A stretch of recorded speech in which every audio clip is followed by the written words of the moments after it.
FDI से aviation industry को oxygen मिलेगा, प्राइवेट एयरलाइंस अंतर्राष्ट्रीय बाजार के साथ मुकाबला भी कर पाएंगी और इंटरनेशनल एयरलाइंस के साथ तालमेल से फ्लाइट सेवा बेहतर होगी। लेकिन सवाल एयर इंडिया को लेकर है। एयर इंडिया की इस सर्विस में आ रही शिकायतों के लिए उसकी खस्ता माली हालत को जिम्मेदार ठहराया जाता रहा है। लेकिन क्या एयर इंडिया के हालात वाकई खराब हैं? जरा एयर इंडिया से जुड़े कुछ आंकड़ों पर नजर डालिए। महाराजा का रुतबा, फ्लीट की संख्या 118, एयर इंडिया के कर्मचारियों की संख्या 17,000, एयर इंडिया का सालाना खर्च 2014-15 में 2,500 करोड़ रुपए। एयर इंडिया अगर घाटे में चल रही है तो इसके कारण क्या है, ये भी जानिए। The manpower, the number of people working per aircraft is probably 10 times than the other airlines. So that is probably one of the reasons why they are in losses. And second? Second would be the way they have managed their timings and the flight timings. They give priority to other airlines than to themselves.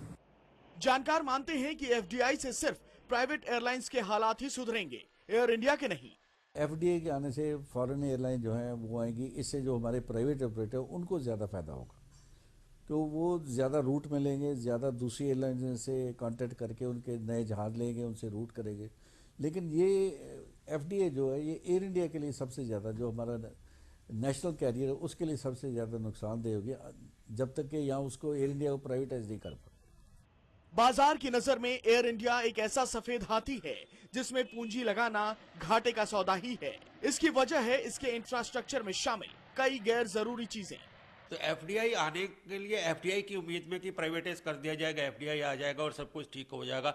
FDI कोई ऐसी दवा नहीं है कि जिसके आते ही सब कुछ ठीक हो जाएगा। मैनेज तो आपको ही करना पड़ेगा, गुड्स तो आपको ही डिलीवर करने पड़ेंगे। पैसा तो कई एयरलाइंस के पास बहुत था, लेकिन वो बंद हो गई है क्योंकि वो मैनेज नहीं ठीक हो पाई है।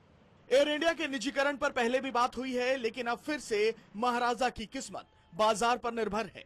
सरकार की नीति और बाजार की नीति के बीच महाराजा का दम घुट रहा है। सरकार के पास कोई रोड मैप नहीं है कि एयर इंडिया महाराजा को मुनाफे में लाया जाए। ऐसे में सबकी निगाहें बजट 2016 पर हैं। सरकार की तरफ से इसका बोझ उठाने के लिए किसी मोटे पैकेज का ऐलान होगा या फिर एफडीआई के जरिए एयर इंडिया महाराजा को बाजार के हवाले किया जाएगा। कैमरामैन नितिन के साथ Santosh Tiwari, news world India, Delhi.